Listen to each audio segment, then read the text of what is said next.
Tucked within a Colleyville neighborhood is the safe space that 1 year ago There's a hostage situation at the Congregation was filled with terror. in Colleyville, Texas. These are the 4 men held hostage at Congregation Beth Israel on January 15th. And when I look at them, I know it was a miracle. Shane Woodward, Larry Schwartz, Jeff Cohen, and Rabbi Charlie Citron Walker joining us via Zoom from North Carolina. To see Jeff and Larry and Shane, it's really heartwarming. Together in the synagogue where they were trapped.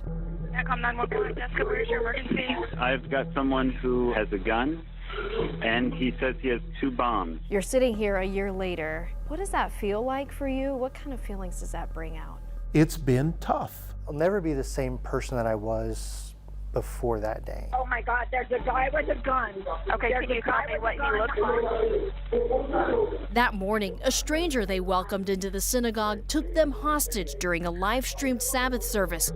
Malik Faisal Akram demanded the release of a jailed terrorist, Afia Siddiqui, in Fort Worth, leading to a violent standoff that lasted 11 hours. Okay, thank you, because my husband's inside. His name is Shane, S-H-A-N-E. He threatened us that the whole time. Okay, yeah, we do have officers. The gun never left pointing at the 4 of us. It was always the whole time. And Jeff actually mentioned to him, hey, do you mind taking your finger off the trigger? He called my name. He said, Larry, how are you doing? Or something like that. And I said, I've got to go to the restroom. And he says, okay, you're like my dad. I'm going to let you go. Step up here. Come on. Right up here, sir. Larry was the first released. I call my... Well, you call anybody you want. Let's get out of here. I just want to let her know that I'm okay. That's fine. Then hours later came the dramatic escape of the other 3 bolting out of an exit door. Shane gets up. When he hit the release bar, I had hit that door with all of my weight. it sounded like it broke.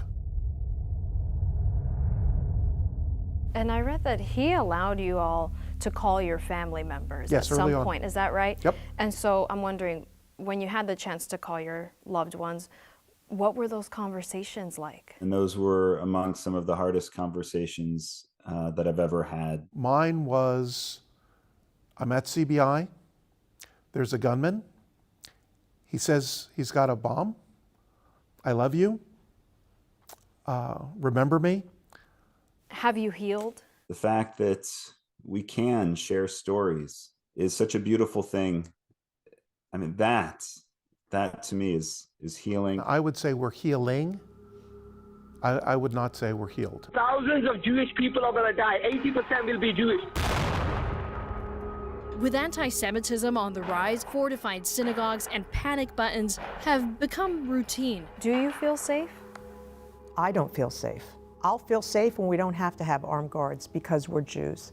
Congregant and author Anna Eisen is the daughter of Holocaust survivors. Yes, there was a good outcome, but I think it also reminds us that it was indeed a terrible day for us as a congregation, for these individuals, for this community. Akram said he chose to take you hostage in the synagogue because the U.S., quote, only cares about Jewish lives and because, quote, Jews control the media, the world, and the banks. I mean, how dangerous do you think That's that exactly mindset my is? point. People hear these often enough and loud enough.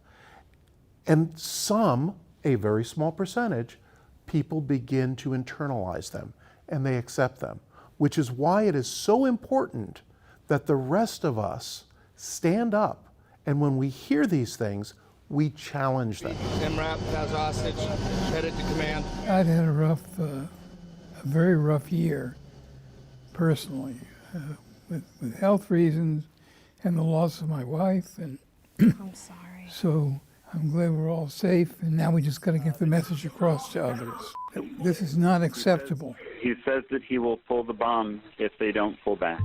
And while Rabbi Charlie has since moved to a new congregation, I have 3 bombs here, my dear. You want to test me? Come. he remains the hero who saved their lives. I'm telling you, I love death more than you love life.